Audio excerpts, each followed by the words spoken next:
Dispensationalism, what happened is, in the Reformation, they're trying to realize that, a lot of Catholic priests and probably some other scholars are like, hey, there's a lot of stuff here in the Bible that isn't being taught, it isn't being lived, it isn't right. And so we had what we call the Reformation, which was a whole bunch of different scholarly men saying, hey, this is not what the Bible teaches. And so you got people like Luther and Arminius and Calvin, and there's, I think, at least a couple dozen people that were writing stuff and saying, hey, this is not right. And so Darby was one of them. Darby was he was one of Luther as in Martin Luther? Yeah. So Darby, because he didn't originally want Lutheranism, right? No, he made it clear. This is not to start a new denomination. This is to fix the Church of God, meaning the Catholic Church. And then it still ended up being. That's how a lot of denominations got started. But Darby wrote about dispensationalism. He was the first one to really write about it, to my knowledge. But it was just there was an idea in the scholarly world that some scholars talked about as far as it went. But see, in the 1800s, and I don't think most people really get a hold of this, but in the 1800s, the world changed like insanely changed. We look at our world and we go, oh man, the world changing so much. No, not really. You look at the changes that happened in the 1800s, it'll blow your mind for where they were. I mean, people were going, you had people that were living where, I mean, even one of the heroes of our country was a Christian guy who went to war and as it became a Christian and stuff. He became a congressman for a little bit. He lived in a town when they called him for war in World War I or whatever it was. There was one phone in town. Hey, did you hear you got a call? You got to go make a call. Okay? This was in the 1800s. And before that, these people grew up with no phones. They didn't exist. And by the end of the 1800s, you had electricity. 1900 or 1901, the World's Fair came out with lights. This was like, whoa! You mean you don't need a candle? You don't need an oil lamp? Are you kidding me? I mean, the world changed so much. And then all of a sudden they had horseless carriages. Well, that'll go away. All right? It was insane. 1800s into 1900, it just, the changes that happened. People believed the end of the world was coming in 1900 or around that time period because the Lord's coming back and the end of the times are here. And you read some of the headlines, it'll blow your mind what people were saying. World War I, people thought the world was going to end. The Black Plague came through, and again, people around the world thought the world is ending. It was. That was one of my things with COVID. They're selling it like it was a Black Plague. And Morgan's all worried. We're like, GT's going to be most affected and all. I'm like, well, let me look. Let me see. So for a couple weeks, I'm watching the news. I'm like, no. There's no way. They're selling this like the Black Plague. I've read diaries from the Black Plague. This is not the Black Plague. Black Plague, they couldn't keep up with the dead bodies. There was dead bodies everywhere. There was no doubt this thing was bad. Here, they had to tell you how bad it was. Number one, it's not the Black Plague. It's not that bad. It might be bad, but it's not the Black Plague. It's not like that. They're selling it like that. It ain't. So, anyways, in the 1800s, there was a race. There was a race, largely between two people, but there was other people involved too, racing to prove that evolution was a scientific fact. This is real in the world. It was huge. In the scholarly world, this was one of the biggest things. And Darwin was not the better scientist. The other guy who disappeared in history, which you can find him, he was more of a scientist than Darwin was. Darwin was kind of a schmuck of a scientist. But he published the book first. That made him the guy who discovered evolution and proved evolution. And when that book came out, this is what it looked like to the world. Evolution is a fact. The world is hundreds of thousands of years old. Okay? Fact. Undisputable fact. Now, anyone with the head on their shoulders these days knows evolution is a theory. But see, back in the day when it came out that book, it was a fact. Undisputable fact. So the problem is, the church world, with all leaders involved that are, run things, they're like, oh, our Bible says the world is 6,000 years old. Science just proved that it's tens or hundreds of thousands of years old. We got a problem. Hold up, pause. Everybody's on the same page with them, right? Because if they can prove one fact wrong in the Bible, then the entire Bible is garbage. It's like, yeah, we did it. And the religious leaders are like, this can't be. And they're like, well, we got this evolution, this dispensational thing, that takes care of it. Because now, it could have been 6,000 years just to get through the first 6 days of creation. It could have been longer. Matter of fact, as that idea went on, they were like, there could have been a whole other world before Adam was created. This pre-Adamic world. And there's people out there teaching this stuff. And so immediately they come out with dispensationalism. Well, dispensationalism, it's great revelation from God. He understood. Now we know, it's great, great, great, great. So now, the world could be that old. Yeah, see? Well, then we find out that evolution isn't a fact. And they were like, well, And so you got all these people with myriads of ideas and versions of what may or may not be the truth, according to the Bible. So dispensationalism was born, and around that time, I believe, late 1800s, maybe 1880s, somewhere in there, the Schofield Bible came out. Now, the Schofield Bible was in a different translation. It was a study Bible, okay? Schofield Study Bible. Now, if you grew up in the Baptist church or some of the other denominations, you guys are all kind of young, so people have really backed down on things because they're getting too much egg in their face, and they're like, nobody says, oh, we're the first Baptist church anymore. There are very few churches. When I was growing up, there was no Woodland Hills and all this stuff. It was, Woodland Hills Baptist or whatever. They put their name in there because they wanted to show they're part of the denomination. It gave them validity. It gave them status. It gave them something that people could trust in. And now people don't trust in denominations. So everybody drops these titles. They're still with the same denomination. Nothing changed. They just changed the name and got rid of it because it became offensive to our culture. Okay? So whatever. What? Eagle Group did the same thing. They dropped their. Because their original church name was First Baptist. Yeah. And so then, if you look in there, and they like when we first started going, they actually even talked about it. They talked about how they basically they're like, yeah, we agree with some of this stuff with Baptists, so we go with Baptists. That's what they said. Basically. So if you look at right now? their denomination, their doctrinal statement, any church that is denominational, they will have a doctrinal statement. Okay? When I first started coming to the church that I'm going to, I asked myself, well, what's your doctrinal statement? He said, well, I don't really have one. But if you did, it's this. And he gave me something you could have put on a business card. Okay? And the church I grew up in, the little evangelical church, they were part of the evangelical denomination of North America, yada, yada, yada. Their denominational doctrine, it was a book this thick. And if you want to teach something out of the Bible and it went against what this book said, then that's not really what the Bible says. You're wrong. You can't teach that. And every denomination is that way. And there's good and bad reasons going on there. But it is what it is. And so anyways,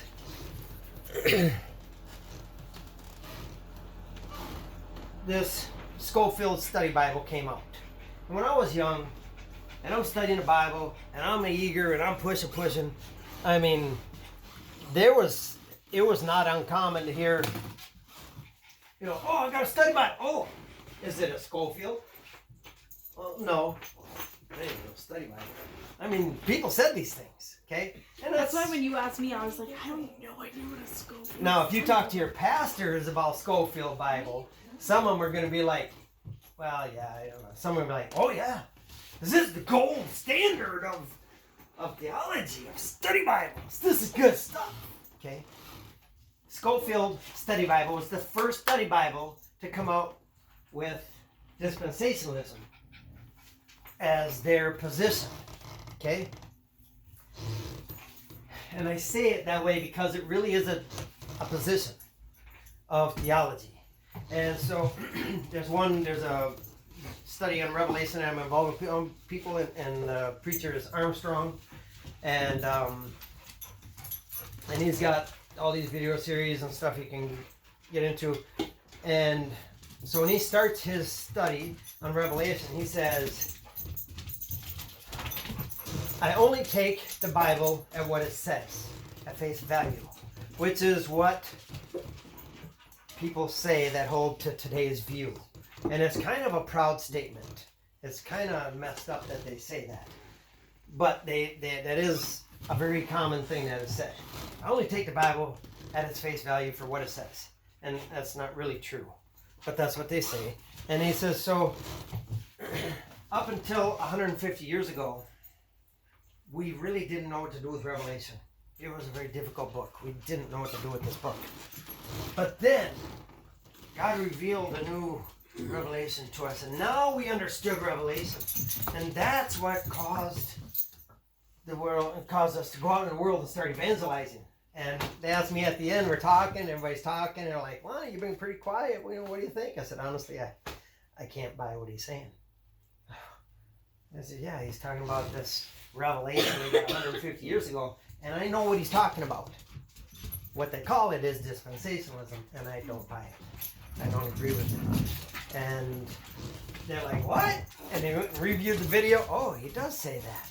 Yeah. And that's what is that? What is it called? And so they did some looking, but anyways, dispensationalism, he says, it changed the way we read the Bible from Genesis to Revelation. It changed how we understood the entire Bible. And I was like, yeah, it does. It does. And that's part of why I have a problem with it. Because I said, just off the bat, I have a hard time believing that God left us in the dark for 2,000 years. Yep, here's Jesus. Here's this great climatic change in the history of creation. And the apostles and the new church are doing all this stuff that's just incredible, crazy, phenomenal stuff. And then we're just going to leave you in darkness for 2,000 years. We're just going to leave you in the dark until I give you this revelation of dispensationalism. That's not the God that I see in the Bible. It just doesn't make sense. But that's really what they teach. Nobody would say that, but when you listen to what they're teaching, yeah, that's what they're saying in a lot of other words. I was like, I got a problem with that. So that's dispensationalism shortly. But it's worth digging into because every Christian should know what dispensationalism is because they have been taught it to some degree. But they've been taught it without being taught what it is. They've been taught it as, this is just a fact, this is where we come from. And that's interesting because it's not even in the Bible. And it was born out of defending against evolution as a fact, which wasn't even a fact. So it was born out of defending against something that's not even true. And it was and it was a revelation that was received or whatever 2,000 years later, leaving us in the dark for 2,000 years. And I'm like, these two things in themselves make it absolutely impossible for me to believe this. But this is what I was taught growing up. But when I was taught this stuff, the problem is as I studied the Bible on my own, I'm like, coming across verses, and I'm like, I told my mentor, I said, what's this stuff about tongues? I never heard of this. I've been in the church. Every time the doors are open, I'm there. And Sunday mornings, I'm there early to make calls, see who we're picking up for church, and I'm helping the bus guy. And I mean, if the doors are open, I'm there. Special conference, I'm there. Special meeting, I'm there. I don't care. I want to see what God has for me. And I've never heard about tongues. What's up with that? Something's not right here, And looking at healing, I'm like, there's stuff here I don't know. We're really not taught about healing. It's kind of ambiguous at best. And then as I'm digging in the Bible, probably within the same year or the next, God shows me about Mark 11:23 and 24. I read that and I'm like, ooh, well, we're supposed to pray and be holy and read our Bibles and all this stuff, but here these verses tell us that if we tell a mountain to get up and be cast in the sea and believe that what we say will come to pass, that they'll get up and be cast in the sea. I'm like, that's not even praying. So much for being holy and everything. You're not even praying. You just say it and believe it. And I'm like, whoa, dude. This is way radical. I've never been taught these kind of things in my entire life. I've been in church camps. I've been every youth camp that's available. Everything I've been to, and nobody has said anything about it. I'm like, wow. And so I'm like digging into this stuff. I'm looking at Greek, looking in the context, and I'm reading. I'm like, wow, man, this is like blow my mind stuff. I'm like, all right, God. And I talked to different people who looked up in church, and I'm like, okay, so God, I went through all this stuff. Clearly, there's stuff here that I'm not getting taught. There's stuff here that I don't even know where to start to try to learn and understand this stuff. So I want it. Whatever it is, whatever you got, I want all of it. I know I don't want to be missing different pieces for whatever reason. I don't care. I want everything you have. And that led me to the Army to learn how to live by faith, because that was where he brought me to get me out of my environment, because our environment around us helps make up who we are. And I already seen that as a teenager. At one point, my mom's like, you gotta be careful. I mean, you were kind of dating that other gal, and she was black, and they were like, you can't be letting him date her, she's black. Like, really? They were telling me? Yeah, they were. I'm like, okay, this environment thing is pretty real, and honestly, I'm not willing to put up with this junk. So I was like, God, if you need to get me out of this environment, get me out. So you can teach me this thing about faith, because there's stuff here I'm missing. And that was why I went Army. Okay, so I had 3 years, and it was a phenomenal chapter of my life. So that brings me long term. I'm still on this journey of, God, there's more I'm missing. There's more I'm missing. The reason I go to this church I go to is because the pastor, there's a lot about church growth out there. There's books and books and books about church growth. And our pastor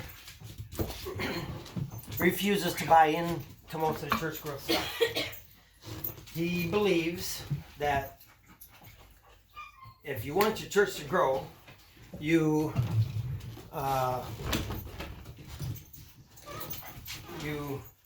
preach the stuff, people learn, people are getting healed, people are speaking in tongues, people are getting delivered, things are happening, God is moving. And when God is moving, it changes things, it changes people's lives, it changes the world. People are going to want to come and see. That's what happened in the New Testament. People getting healed, like, oh, let's go check that out. Around the world, where people go and they go preaching, and they're going after the poor people, and they come and praying for these people because they don't have any doctors, and things are happening, big goiters, and we don't even know what goiters are. In the 1800s, everybody knew what a goiter was. They were prevalent. And in poor third world countries, they're still prevalent. Out in the villages and stuff like this. They're big growths on their neck, big huge thing. It'll deform their face and everything else because it's this big thing. It's just there. And they can't get rid of it. Now, in America, it's essentially gone. And in most countries, you can get rid of them or whatever. And so, goiters aren't really even a thing anymore. But they were huge. And there's other stuff too. And you got somebody with this big goiter, it makes them look kind of ugly and funky, and it limits what they can do. And they go to this weird meeting with people from America, and they're talking about religion and Jesus or whatever, and whatever, I don't care. Hey, he'll make this thing go away. Cool, they go in and get healed, and 20 people come out healed.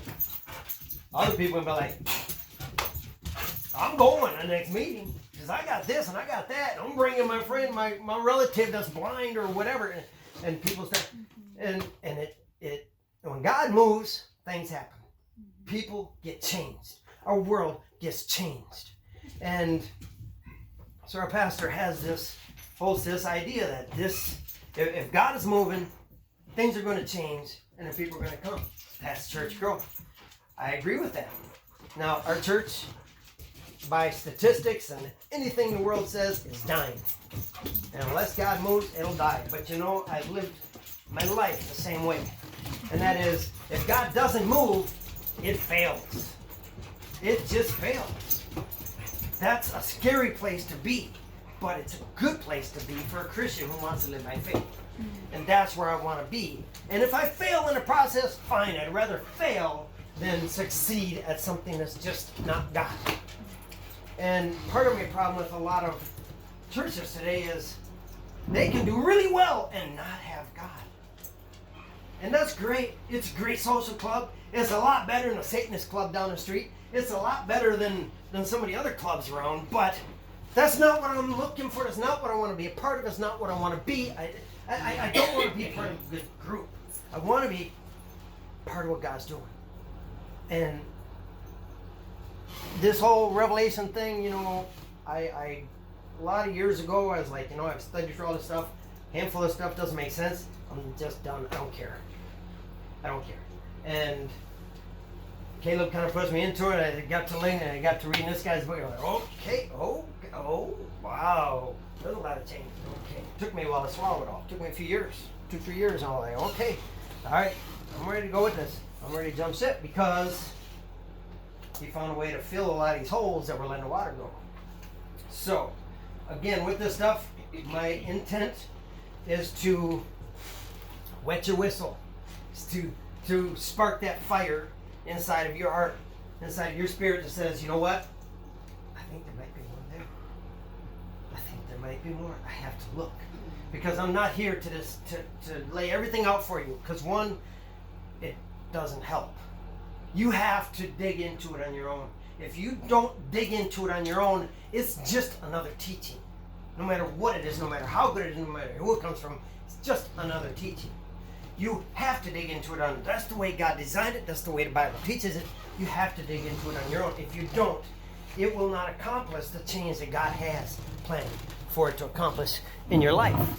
So, I will read some more here from chapter 4. And it's not to answer all your questions, although we can take questions and answer them.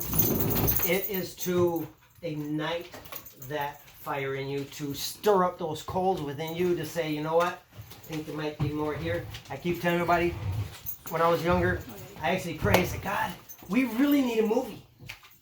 Movies are powerful. Nobody talked about that, but I understood that. I was like, God, we need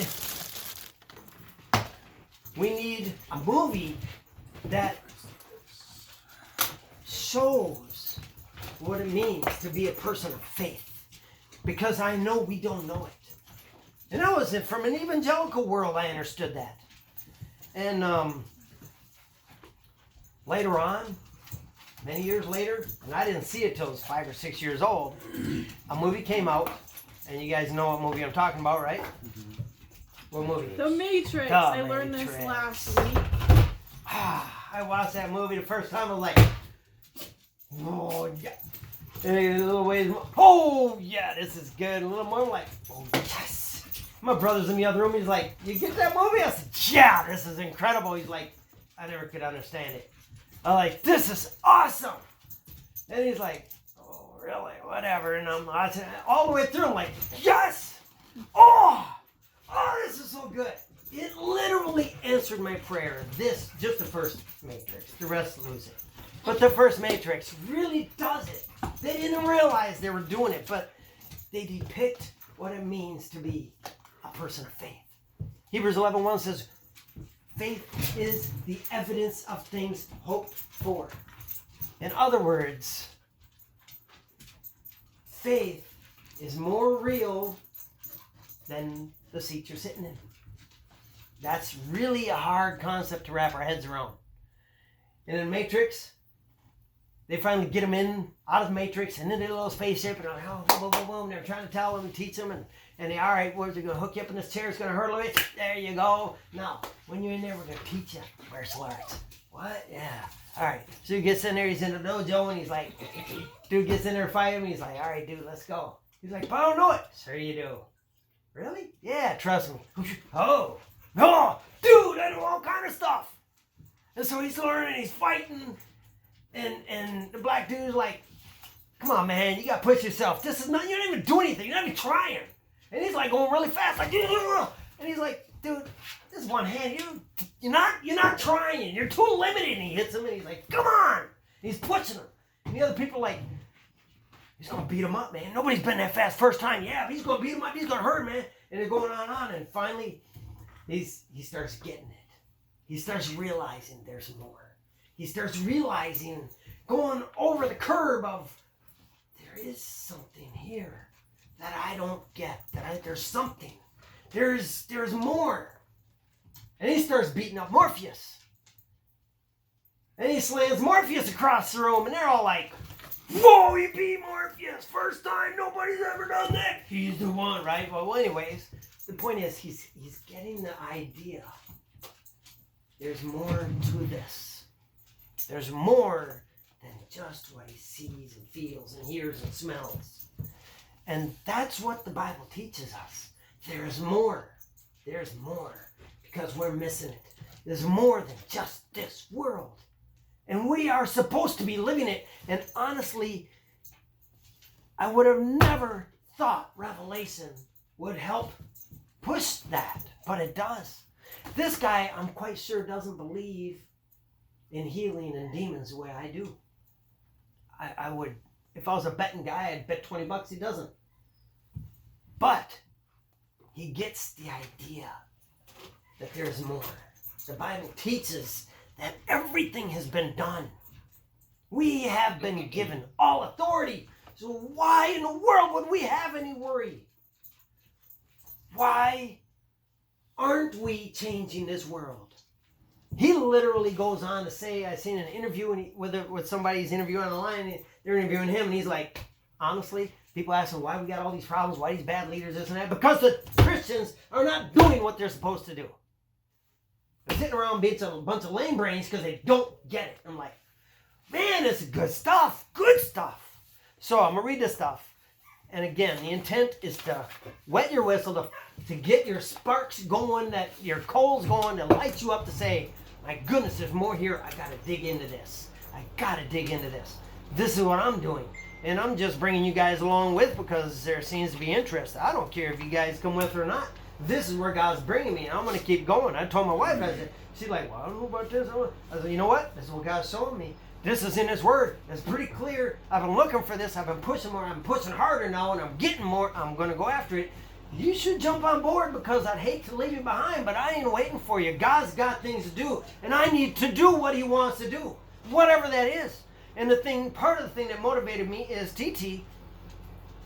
You know, her disease is a disease and it stinks, and we want a healing. But more than that, all the fixes that the doctors give her are Band-Aids. They are death on a payment plan. So they keep her alive to kill her other ways. And that's what our world does. And that's fine. I appreciate that. But there's more. God has more. And it's our job to do it.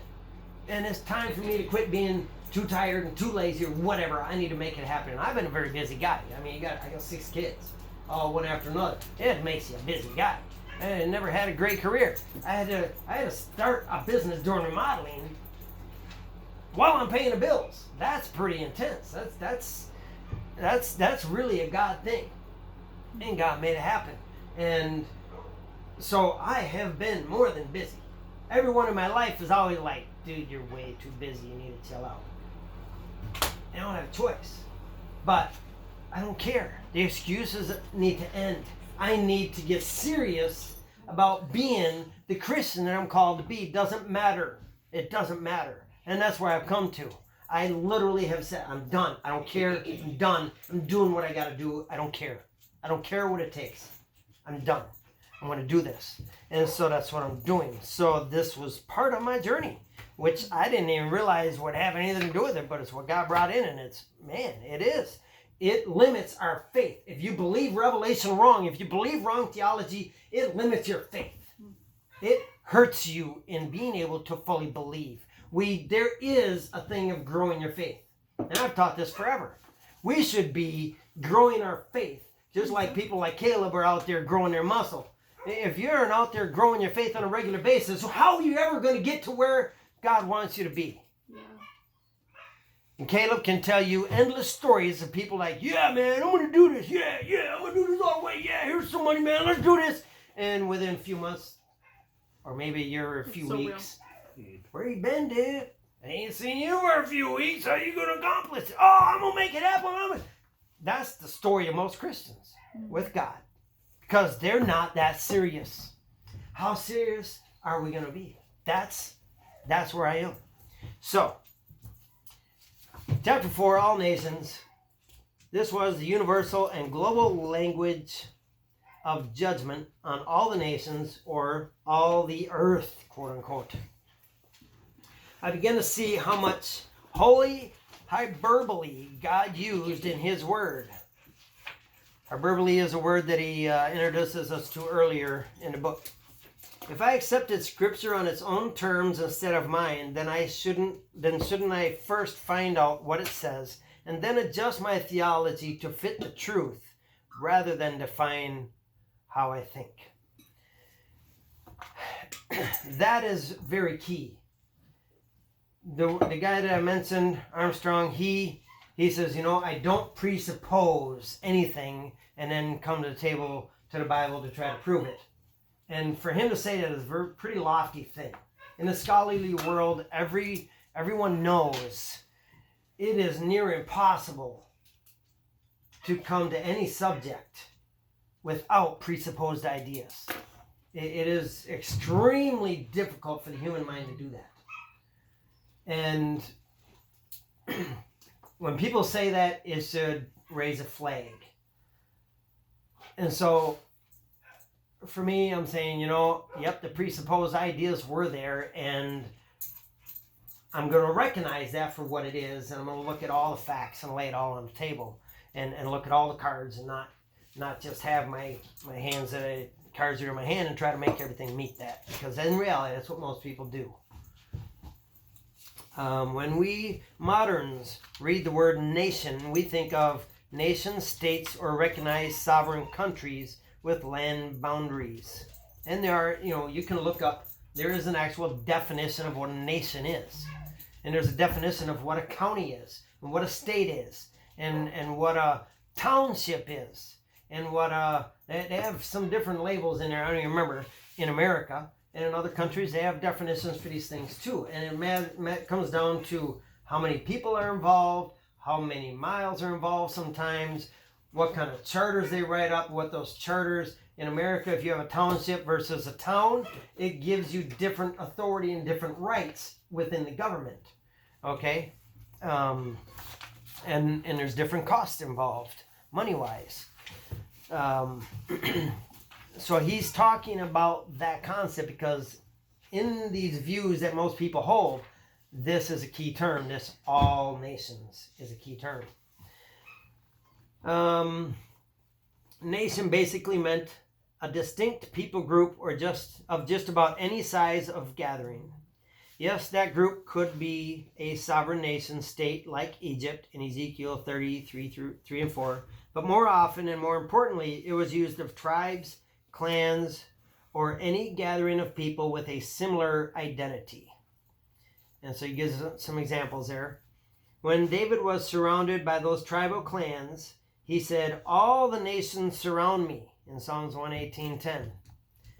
When David's reputation grew among the local tribes of the land of Canaan, the Jewish chronicler writes that the Lord brought the fear of him on all the nations. 1 Chronicle 4:17. Now see, when he's saying all the nations there, he's not talking about the American nation, Indians, and everything else.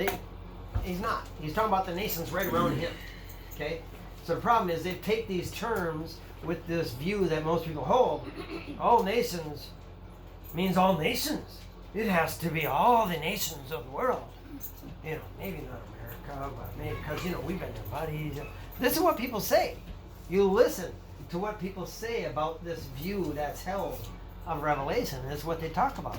But when you look at it, we talked before about, I think in the 2nd chapter or something, we talked about eschatology, about the study of end times, and what the proper way is to do it, and he goes through that. And you need to look at context to the Old Testament. And they always refer to the Old Testament, but you can't just refer to it and make it say what you want it to say for your point of view. You have to look at it for what it says in that context. Okay? And that's what he talks about. This bred an us versus them mentality among the Jews, even to the point that during Jesus' day, the word sinner was a synonym for Gentile. You guys know what synonym is, right? The same. Same. So the word sinner was a synonym for Gentile. You were either a saved Jew or you were a lost sinner Gentile in the Jew's mind. And you see that with stories like the Good Samaritan. The Samaritans were part Jews, but they weren't full Jews, therefore they were actually worse than the Gentiles. Okay, when you look at cultural back then. So when God said in Joel's prophecy concerning the day of the Lord that he would gather all nations and enter into judgment with them in Joel 3:2, he was not using the term in our modern sense of every nation on the spherical globe. He qualified this term of all nations later when he explained in his judgment on all the surrounding nations in the land of Israel at the time in Joel 3:11 and 12, specifically Tyre, Sidon, and the regions of Philistia, 3:4. All the nations did not mean every nation on the face of the globe, including those in the Americas. It simply meant all those nations at that time who were in Israel's local area of influence.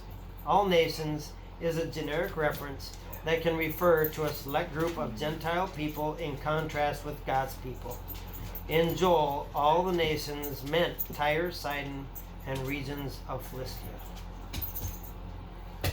A popular phrase in some Bible circles is all means all, and that's all it means. And you do hear this phrase come up, or something similar to it. They think they are simply reading the plain sense of the Bible, but in fact they are importing their own meaning onto the text. People generally, with these views of Revelation that people hold, they generally do come from a modern perspective. They come from, and he talks about that in the first or second chapter, and it's worth reading through and looking at and really paying some attention to. It's really audacious to take something written 2,000 years ago and say, oh, this is all about us, when it doesn't really say that. It actually says it's written to those people he's talking to. It actually says it's going to happen in their day, and somehow we say it's going to happen in our day. It's really a crazy thing to see how that has been done.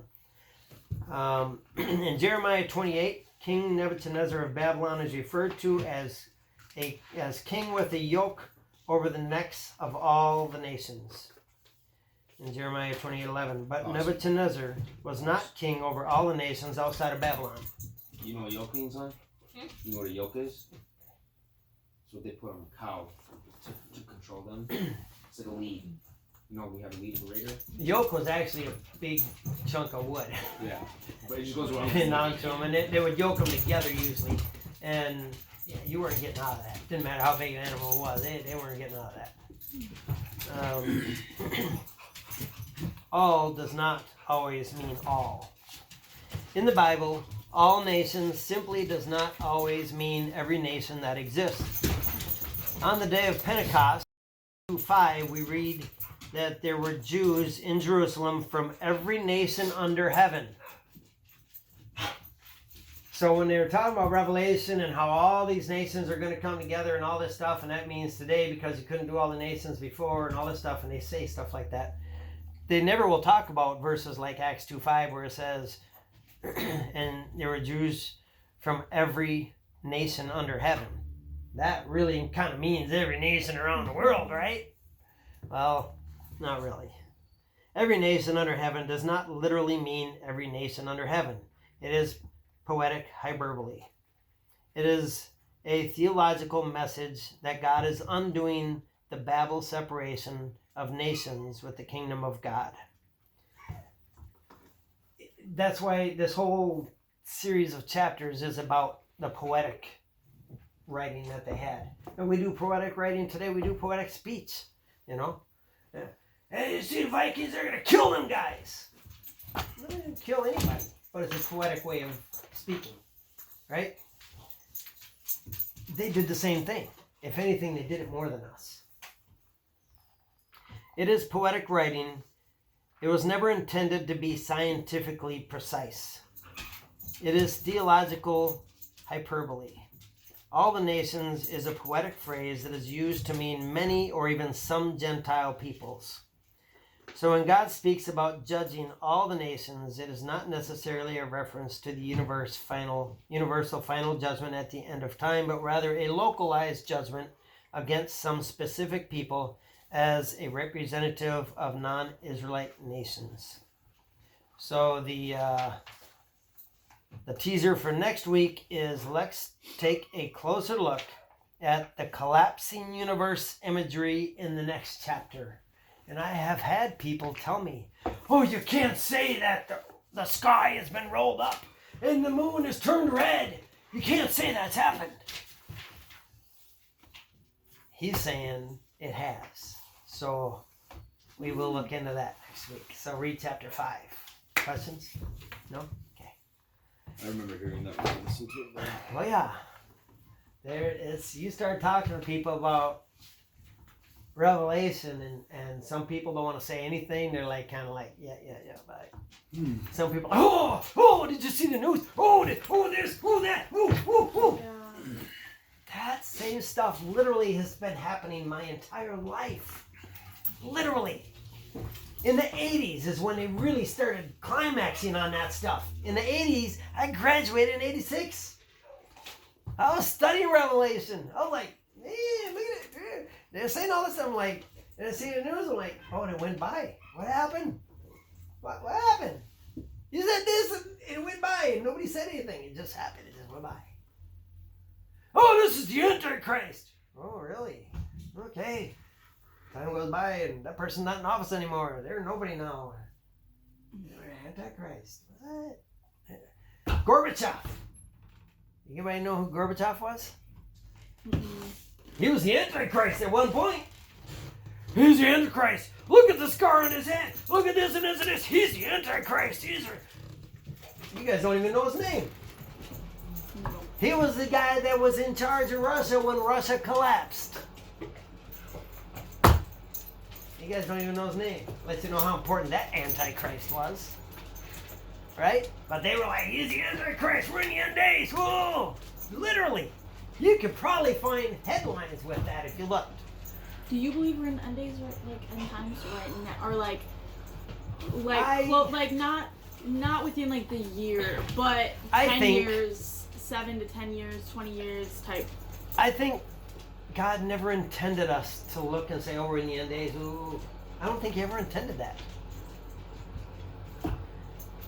If Revelation was written to the early church, which I do believe at this point that it was, then they were telling those people, this is what's going on. He was telling them and encouraging them because it was going to get nasty. It was going to get real nasty, real fast. And it got worse. You know, the world had never seen that kind of persecution on Christians just because they believed in Christ. And it was insane what happened. Nothing like that ever happened. And it was God's encouragement and his challenge to say, hey, those times are coming.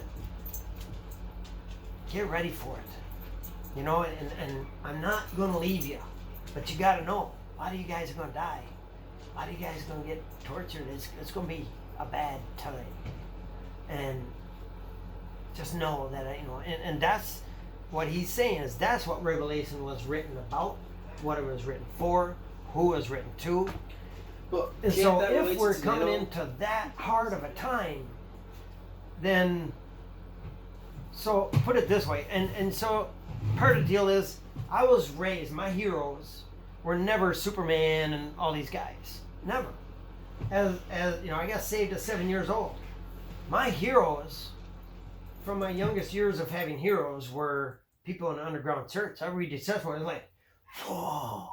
I read books like God's Smuggler, and I was like, oh, this is so cool. I mean, this is real life heroes. This is cool stuff. Stuff like testimonies from people that escaped from Russia. Torture for Christ. I mean, there's so many and more now.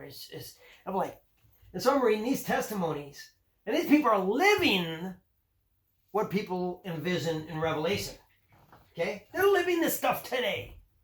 And I'm like, when I listen to all this stuff about Revelation, and really you start asking questions, and it kind of boils down to, yeah, but we're going to be pulled out early because we're going to be protected because God's not going to let that happen to us. I'm like, you can't tell me that.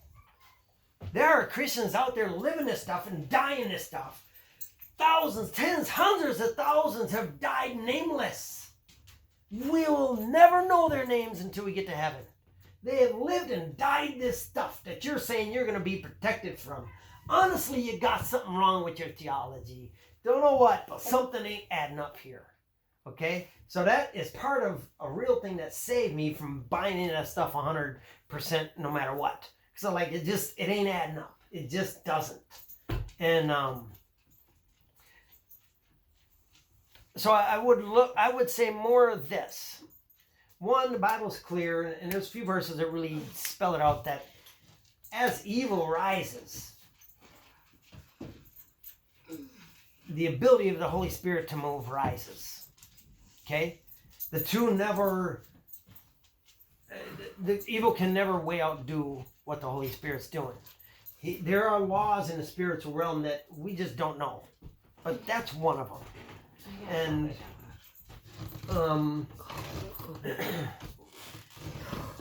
I would put forth, and that's kind of what he puts forth too, is if you want to look at how bad everything is, really, and he focuses very hard, he'll eventually talk about Israel as a nation. And that is a very key element, and it's something else that I always kind of had a problem with. And I never could parse it all out and understand why I had such a problem with that. But the whole concept is Israel must be a nation. I was looking for a video you guys today, and I had one and I lost track of it, but came across one who was the one author. He's very well known for Christian books, Max Lucado. Okay, Max Lucado is got a lot of really good books out there. I'm not a big fan of him, but he does a lot of great artwork in there. He's not a theologian per se, but he's been a Christian a long time. He's written Christian books. So they had one on here. Somebody's interested in it. It was just one of those shorts, and he's like, "We are in the last days. Israel is a nation. Israel is a nation." And that whole view rests on Israel being a nation. And that's why Godawa talks about it so much. Because that whole view that people hold to is about Israel becoming a nation.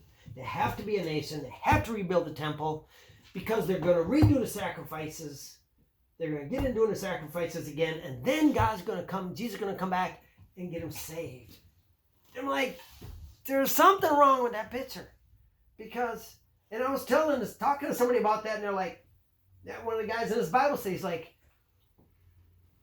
well, if they don't, how are they going to get saved? I said, kind of like everybody else. Ask Jesus to be Lord of their lives and repent for their sins. That's how you get saved. Well, yeah, but they're Jews. Yeah, there's a lot of Jewish Christians these days, a lot of Jewish Christian ministries out there trying to minister to Jews. They're Jews that are saved. How'd they get saved? They didn't do their sacrifices. Well, yeah, but they got it. No, they don't. That's your presupposed idea because that's what you've been taught. It's not Scripture. It's not. It's just not there. In reality, the Israelite, the whole Israelite being chosen by God was a covenant. You remember the guys had to be circumcised? That was a blood covenant. That was Abraham. That was every man's shedding of blood to be a part of that blood covenant. Okay? And they get in the New Testament and they're arguing about this stuff. Peter and Paul are arguing in the New Testament about, do they have to be circumcised? Because we always had to be, you can't get rid of that. Paul says, what are you talking about? It's a new covenant. It has nothing to do with it. It's not about that anymore. You want to get circumcised, fine, but don't tell everybody you got to be circumcised, you can't be saved. It's not true. And Peter had to relent and say, yeah, okay, you're right. It was a really hard thing because the Jews were so programmed that if you're not a Jew, you can't be a person of God. And Peter was given a vision. Remember the seat with the food in it? He got the vision and God said, eat this food. And he's like, that's unclean food. I can't eat that. Because Peter was holding the fort down. Like, no, here's the line. You cannot eat the bad food. You must be circumcised. These are the rules we've had forever. Can't be broken. And God said, no, you don't get it. That's done. It's done. And people, it was a real struggle. Paul wrote about that. He said, if you think you got to eat the right food and not eat other food, then do that. Do what you see is right, but don't tell other people they have to do this. Okay? But if you are with somebody and they think you can't eat this food, then don't eat that food in front of them. Don't be a stumbling block. Don't. It's not a fight to be had. Okay? You're okay to not eat it. They're okay to eat it. It's okay. It's fine. Quit fighting about this stuff. Why? Because there's a new covenant in place. When Jesus died, the blood was shed for the covenant. The blood was his blood. The covenant they had, all the faith they had in the Old Testament was to buy them time. It was payment. It was like going to jail and then somebody came and paying the bond. They paid the bond. That's all their sacrificing, all the dead animals was just paying the bond so they could get out of jail. That was it. That's all that could be done until Jesus shed his blood on the cross. Because that blood paid for the sins. Sins could not be paid for up till that time. Unless you died once for your sin. For your one sin. The problem is by the time you realize, I should die for my sin. You had too many sins. You couldn't even pay for it all. Jesus lived perfect. Therefore, he could pay for everybody's sin. So all the old sin, all the old covenant is answered and done for. And in that old covenant, they had the temple, they had the sacrificing, they had different parts of the temple, and there's a whole lot to it. And then they had the Holy of Holies. The Holy of Holies is where the high priest went once a year. And they literally are supposed to have bells on the bottom of their robe. And it's special names for all the different parts of their thing. You look back in Exodus where they set it up, and it's incredible. In Genesis, where with Aaron, and they would tie a rope around his waist, because if the priest didn't do the right sacrifices and didn't get things done right and went into the Holy of Holies to meet with God, and he was wrong, he'd die. And nobody would be able to go get him for another year. So they have to pull him out with a rope. That's what they did. Okay? And then, when Jesus died, the curtain that separated the Holy of Holies from everyone else got tore in half from the top down. And that curtain, you guys ever see a theater curtain? Things are heavy. Like, you throw it on a kid, they might be going to the hospital. These things are heavy. And they're nothing. I've been told that curtain that separated the Holy of Holies was 3 inches thick. Talk about a heavy curtain. That thing's like heavy as a car. That thing falls on you, you're probably dead. Yeah. And yet it got tore from the top down. The covenant was broke. It was ended. The Israelites kept breaking the covenant over and over and over and over and over and over and over in the Old Testament. And God kept saying, come on, fix this. Get back to the covenant. Honor the covenant. Honor the covenant. Quit doing this stuff. Do this stuff. Honor the covenant. No, honor the covenant. Quit this. And they kept breaking it. They had like 2 or 3 kings that actually halfway honored the covenant. Okay?